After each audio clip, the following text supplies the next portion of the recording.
بسم الله الرحمن الرحيم. عن أبي هريرة رضي الله تعالى عنه قال قال رسول الله صلى الله تعالى عليه وسلم أفضل الصيام بعد رمضان شهر الله المحرم. الحدیث رواہ مسلم. نبی کریم صلی اللہ علیہ وسلم نے ارشاد فرمایا،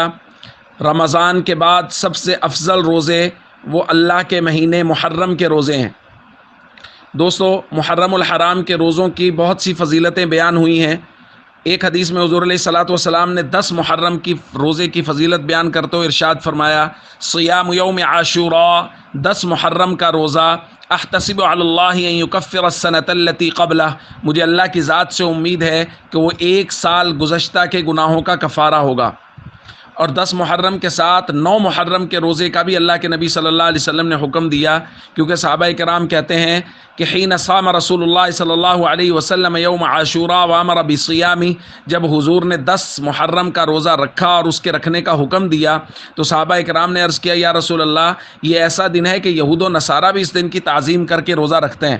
تو رسول اللہ صلی اللہ علیہ وسلم نے ارشاد فرمایا، فَإِذَا كَانَ الْعَامُ الْمُقْبِلُ إِنْ شَاءَ اللَّهُ صُمْنَا الْيَوْمَ التَّاسِعَ، جب آئندہ سال ہوگا تو ہم 10 کے ساتھ 9 محرم کا روزہ بھی رکھیں گے۔ لیکن حضور علیہ الصلوۃ والسلام اگلے سال تک آپ صلی اللہ علیہ وسلم دنیا سے رحلت فرما گئے، تو یہ فیصلہ ہوا کہ 10 محرم کے ساتھ ایک روزہ اور رکھنا ہے، چاہے وہ 9 محرم کا رکھ لیا جائے یا 11 محرم کا رکھ لیا جائے،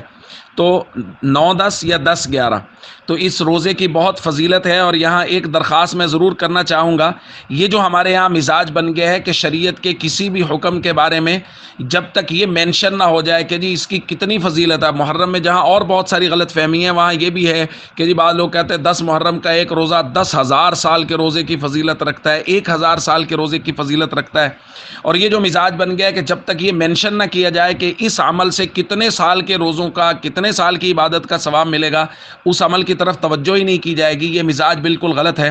بس سب سے بڑی ترغیب اور سب سے بڑی دلیل یہ کافی ہے کہ کوئی عمل اللہ کے نبی صلی اللہ علیہ وسلم نے خود کیا یا آپ صلی اللہ علیہ وسلم نے اس کے کرنے کا حکم ارشاد فرمایا، تو بس ایک مسلمان کے لیے اس سے بڑی اور کوئی ترغیب نہیں ہے اور اس سے بڑی اور کوئی دلیل نہیں ہے۔ اس لیے عمل کی فضیلت کی مینشن کرنے میں نہ پڑھیں، بس جو عمل اللہ کے نبی صلی اللہ علیہ وسلم سے صحیح سند کے ساتھ ثابت مل جائے یا اس کا حضور نے اس کا حکم دیا ہو یہ مل جائے تو اس عمل کی طرف پوری توجہ کر کے اس عمل کو کرنا شروع کر دیں۔ السلام علیکم ورحمۃ اللہ وبرکاتہ۔